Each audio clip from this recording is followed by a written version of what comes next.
अस्सलाम वालेकुम class, how are you? Last lecture में हमने कुछ टॉपिक्स अपने कवर किए थे और 4 एग्जांपल्स पढ़ी थी. Today we are going to complete our next example. जितने हमने टॉपिक्स पढ़ लिए हैं उनके साथ जितनी एग्जांपल्स हमारी रह गई थी वो आज हम देखेंगे. So first one is example number 5. Okay, what does it से? It says the combustion analysis of organic compound shows it to contain 65.44% carbon, 5.5% hydrogen, and 29.06% oxygen. What is the empirical formula of the compound? If the molecular mass of this compound is 110.5 gram per mole, calculate the molecular formula of the compound. तो सबसे पहले हमें क्या करना है?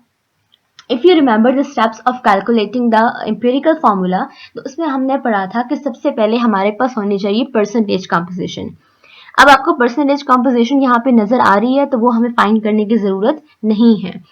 The next step is finding the number of gram atoms or number of moles. For that, we divide our percentage composition by the atomic mass of the element. For example, हमें carbon की अगर find करनी है तो we will divide the percentage composition of carbon by the atomic mass of carbon. Okay. And then third step was determining the atomic ratio. उसके लिए हम क्या करते हैं? सबसे कम number of gram atoms को divide कर देते हैं तीनों से, and then we find the ratio और उसके बाद हम empirical formula लिख लेते हैं. Okay. So starting from here, number of gram atoms of carbon. For that, we divided 65.44, which was obtained from this equation, by 12, which is the atomic mass of carbon. और हमारे पास answer आया 5.4 grams of carbon atoms. The next one is number of gram atoms of hydrogen or number of moles of hydrogen. For that, we have to divide the percentage of hydrogen given in question, which is 5.50, by the atomic mass of hydrogen, which is 1.008, and we obtained 5.46 grams of hydrogen atoms. The third one is number of gram atoms of oxygen. Oxygen के लिए हमने क्या करना है? We will divide the percentage by its atomic mass, which is 16, and you obtain the answer 1.82 grams of oxygen. अब हमारे पास तीनों के ग्राम एटम्स आ गए हैं. सबसे कम, as you can see, is oxygen 1.82, so we will divide all of them by 1.82. Okay, so here you go. We have divided them by 1.82 and we obtained the ratio 3:3:1. It means carbon 3, hydrogen 3, O1. So we obtained the formula C3H3 and O. ठीक है, तो ये हमने क्या find कर दिया? Empirical formula of the compound given in the question. उसके बाद उसने कहा कि आपने मोलेकुलर फार्मूला भी फाइंड करना है. इफ यू रिमेंबर, हमने पढ़ा था मोलेकुलर फार्मूला और एम्पिरिकल फार्मूला का जो रिलेशन है, it is n molecular formula is equal to n into empirical formula. अब एन कहाँ से आएगा? हमारे पास एन तो है नहीं. एन हम लेंगे इस फार्मूला से, which is molecular mass divided by empirical formula mass. Molecular mass is already given in the question, which is 110.15 gram per mole. Empirical formula mass find करने के लिए हम क्या करेंगे? वापस अपने empirical formula को देखेंगे, which is C3H3 and O. Carbon 3, it means एक कार्बन का mass है 12, तो हमारे पास 3 कार्बन थे, तो we will multiply 12 by 3, plus we had 3 hydrogen. एक हाइड्रोजन का mass है 1.008, so we will multiply 1.008 by 3. Then we had 1 oxygen. एक oxygen का mass है 16. We will multiply 16 by 1. The answer is 55.05 gram per mole. So this is the empirical formula mass. We already had the molar mass of the compound. हमने दोनों को divide किया और answer आया 2. तो हम क्या करेंगे? एम्पिरिकल फार्मूला से 2 को मल्टीप्लाई कर देंगे तो आंसर आएगा C6H6O2. So this is the molecular formula of the compound given. उसके बाद हमारे पास एग्जाम्पल है, example number 6. Here you go. Calculate the gram atoms. Gram atoms means moles in 0.1 gram of sodium A and B is 0.1 kg of silicon. तो आपको already पता है number of gram atoms और number of moles का formula क्या है? Mass of the element divided by molar mass of the element. Mass of the element is already given in equation, that is 0.1 gram of sodium. तो 0.1 gram sodium को हमने divide करना है sodium के molar mass से, which is 23 ग्राम पर मोल।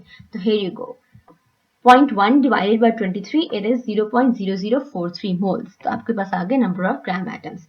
तो इसको हमने क्या किया, सिंप्लीफाई करने के लिए जो डेसिमल है उसको हमने राइट में मूव किया, क्योंकि हम डेसिमल राइट में मूव कर रहे हैं तो हमने 3 पॉइंट्स डेसिमल मूव किया था। सी 1 point, 2 point and third point 4.3। तो थर्ड पॉइंट तक हम उसको लेके गए हैं, इसलिए हमने पावर लिखी -3, क्योंकि हम राइट में मूव कर रहे थे। जब हम लेफ्ट में मूव करते हैं तो पावर प्लस में जाती है।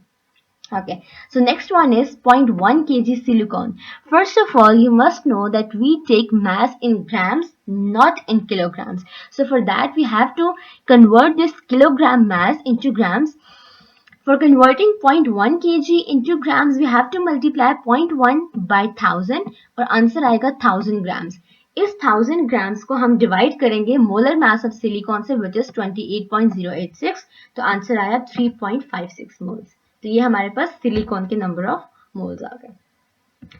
The next example is example number 7, which says to calculate the mass of 10 raised to power -3 moles of magnesium sulfate। अब हमें मोल्स गिवन है, हमने मास फाइंड करना है। Again same formula, number of moles is equal to mass of ionic substance divided by formula mass of ionic substance। mass हमने find करना है, number of grams हमें ऑलरेडी गिवन है, और फॉर्मूला मास हमने calculate कर लेना है by using this formula MgSO4। इस फॉर्मूला को हमने यूज करके मोलर मास कैलकुलेट कर लेना है।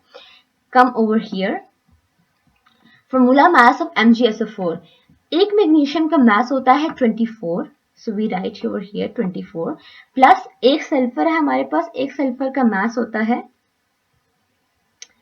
32, जो यहाँ पे मेंशन नहीं है, आप मेंशन कर लें। यहाँ पे एक सल्फर का मास है 32 ग्राम, एक मैग्नीशियम हो गया, एक सल्फर हो गया, और एक है ऑक्सीजन, दैट इज 4 इंटू, यहाँ पे मिस्टेक है, so we will find out, 4 into 12। तो ये आंसर हमारे पास आएगा, और नॉट 12, सॉरी,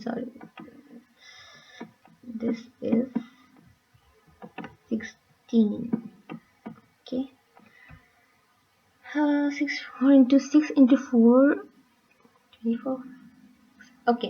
ये जो मैथ लिखा हुआ है बेसिकली 96 की सल्फर और उसका दोनों का कंबाइन करके लिखा हुआ है। मैग्नीशियम का 24 plus 96 is the mass of sulphur plus 4 oxygen. तो हमारे पास आंसर आया 120 किलोग्राम पर मोल। ये हमारे पास हो गया फॉर्मूला मास। अब हमारे पास क्या है, number of moles of magnesium sulphate find कर मेंशन क्वेश्चन में, which is 10 raised to power -3 moles. Formula वही है, number of moles is equal to mass divided by molar mass। mass हमने फाइंड करना है, number of moles were given, molar mass we have calculated. तो हम क्या करेंगे, अब क्योंकि mass हमने फाइंड करना है, तो ये जो नीचे चीज डिवाइड हो रही है इसको हम यहाँ लेके जाके मल्टीप्लाई करेंगे, जिसे हम कहते हैं cross multiplication. So 10 raised to power -3 will be multiplied by 120। हमारे पास आंसर आएगा 0.1 grams। So mass of magnesium sulfate is 0.1 grams। Okay, so moving on to our next example, which is example number 8। How many molecules of water are there in 10 gram ice? Also calculate। अब अपने number of molecules find करने, not number of moles। Remember, number of molecules involve Avogadro's number। Number of moles don't involve Avogadro's number, but number of molecules do। Also calculate the number of atoms of hydrogen and oxygen separately। एक तो हमने total number of molecules बताने हैं, फिर हमने oxygen और hydrogen के number of atoms भी बताने हैं 10 ग्राम आइस में। The total number of atoms, total number भी बताना है एटम्स का, and covalent bond present in the sample, covalent bonds कितने हैं वो भी बताने हैं। Okay, first of all this is water H2O। ठीक है, जब हम इसको स्ट्रक्चर को खोल के लिखते हैं तो इट बिकम्स O, एक ऑक्सीजन और 2 हाइड्रोजन। ठीक है, this is the structure of oxygen. Let it be little clear.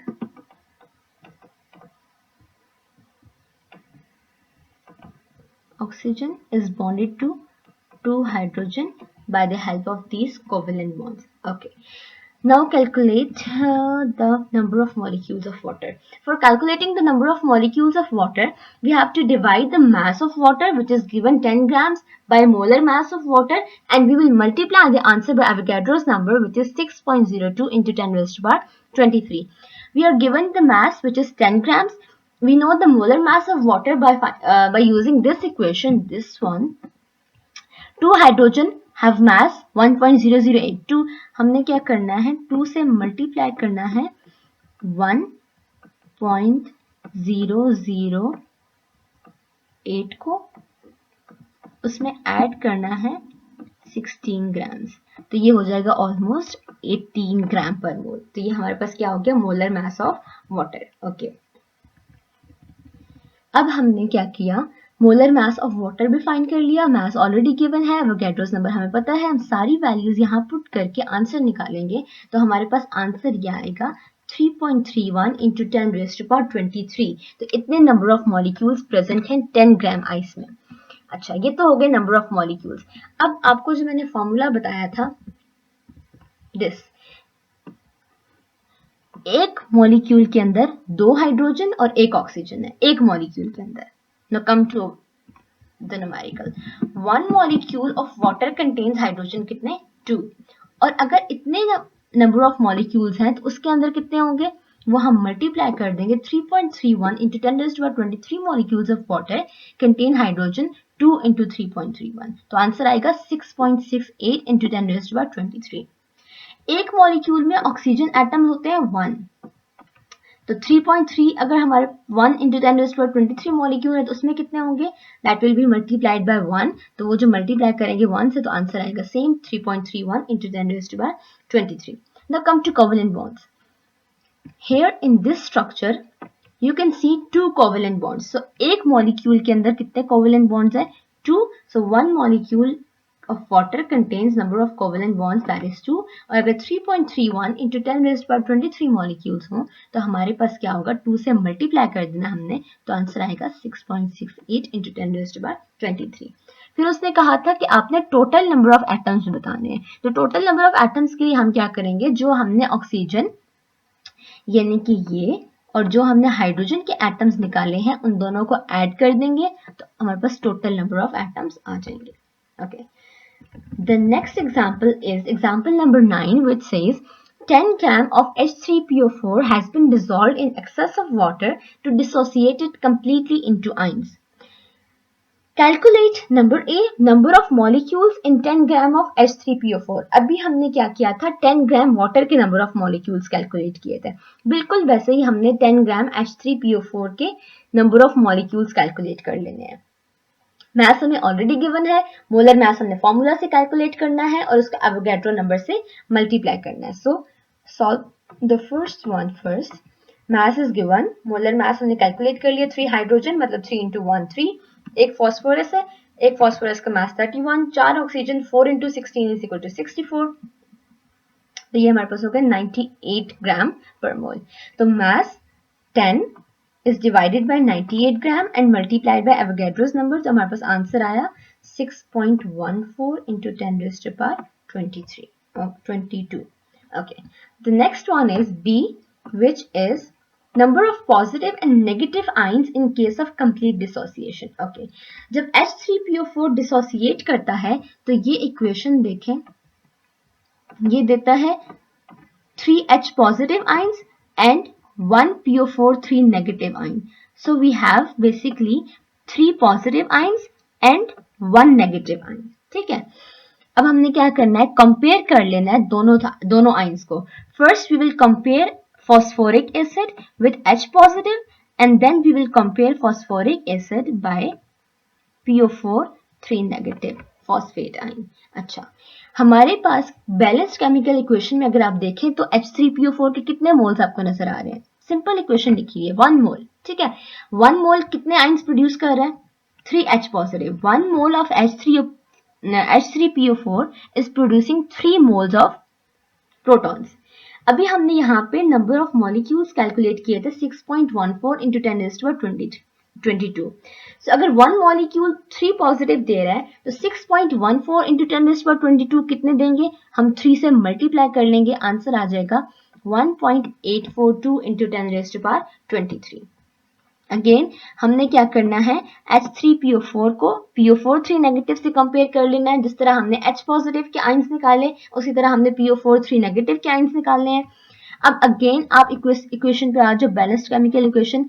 एक H3PO4 एक PO4 3 नेगेटिव रिलीज कर रहा है. So we will write over here 1 H3PO4 produces 1 PO4 3 negative. तो अगर हमारे पास 6.14 इंटू 10⁻22 H3PO4 हो तो डेफिनेटली उतने ही हमारे पास PO4 3 नेगेटिव होंगे. The answer will be 6.14 into 10⁻22. सो हमने क्या कैलकुलेट कर लिया, number of ions of number of positive ions and number of negative ions. Now moving on to next, which is masses of individual ions. अब हमने जो दो ions के numbers calculate किए हैं उनके हमने मैसेज फाइंड कर लेने हैं. Again it is very simple. हमने फॉर्मूला लगाना है. अगर आपको फॉर्मूला याद हो नंबर ऑफ पार्टिकल्स वाला, जिस तरह नंबर ऑफ मॉलिक्यूल्स निकालते हैं, number of particles, number of ions सब निकाल सकते हैं.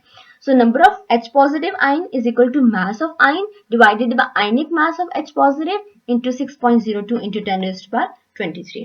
Number of H positive अभी हमने थोड़ी देर पहले यहाँ पे निकाल लिए थे, this one. ठीक है, टोटल मास हमने फाइंड करना है. आयनिक मास हमें पता है H का कितना होता है 1.008 और एवोगैड्रोस नंबर की वैल्यू भी हमें पता है. तो हमने क्या करना है, अब ये वाली वैल्यू टोटल मास फाइंड कर लेनी है. तो हमें क्या चाहिए, ये इक्वेशन की एक साइड पे कर लें, बाकी जो दो वैल्यूज हैं 6.02 वाली और 1.08 वाली, इसको इक्वेशन के दूसरे साइड पे ले जाएं. उसके लिए हम क्या करेंगे, क्योंकि ये 1.008 वाली वैल्यू डिवाइड हो रही है तो यहाँ जाके मल्टीप्लाई हो जाएगी. सो 1.842 इंटू 23 मल्टीप्लाई बाय 1.008. अब ये 6.02 वाली वैल्यू जो है यहाँ पे मल्टीप्लाई हो रही थी तो यहाँ आके क्या हो जाएगी, डिवाइड हो जाएगी और आंसर आएगा 0.308 ग्राम्स. ये हमारे पास आंसर आ गया मास ऑफ प्रोटॉन्स का. इसी तरह से number of PO4 3 negative calculate करने के लिए हमने क्या करना है, total mass of PO4 3 negative divided by ionic mass into 6.02 into 10⁻23. Number of PO4 3 negative हमें पता है, हमने यहाँ कैलकुलेट किए थे, this one. Okay, 6.14 into 10⁻22. Total mass हमने फाइंड करना है. 95 is the ionic mass of PO4 3 negative और हमने मल्टीप्लाई करना है एवोगैड्रोस नंबर से. अगेन 95 को हम इधर जाके मल्टीप्लाई कर देंगे और 6.02 को इधर लाके डिवाइड कर देंगे तो आंसर आएगा 9.689 ग्राम्स. ओके, ये तो हो गया हमारा सी पार्ट. हमने दोनों आइंस के मैसेज कैलकुलेट कर लिए. Now D part, number of positive and negative charges. अभी हमने आयंस कैलकुलेट किए थे, चार्जेस नहीं. अब हमने चार्जेस कैलकुलेट करने हैं. Okay, one molecule of H3PO4 gives 3 positive charges in the solution. 3 कैसे? Again we will see the equation. Come over here. 1 H3PO4 releases 3 positive. अब हमारे पास एक H पॉजिटिव पे एक पॉजिटिव था, लेकिन हमारे पास कितने H पॉजिटिव है? 3. So 3 H positive means 3 plus charge. And PO4 पे कितना चार्ज है? 3 negative. So we have 3 positive charge and 3 negative charge. अच्छा, अब हमने क्या करना है, one molecule gives positive charge in the solution. कितने? 3. एक मॉलिक्यूल 3 पॉजिटिव चार्ज दे रहा था और अगर 6.14 मॉलिक्यूल्स होंगे तो वो कितना चार्ज देंगे, उसको हमने 3 से मल्टीप्लाई कर लेना है. तो हमें पॉजिटिव चार्ज पता चल गया. अब एक जो न्यूट्रल मॉलिक्यूल है, it will always give equal number of positive and negative charges. तो जितना हमारे पास पॉजिटिव चार्ज आया है उतना ही क्या होगा, नेगेटिव चार्ज होगा.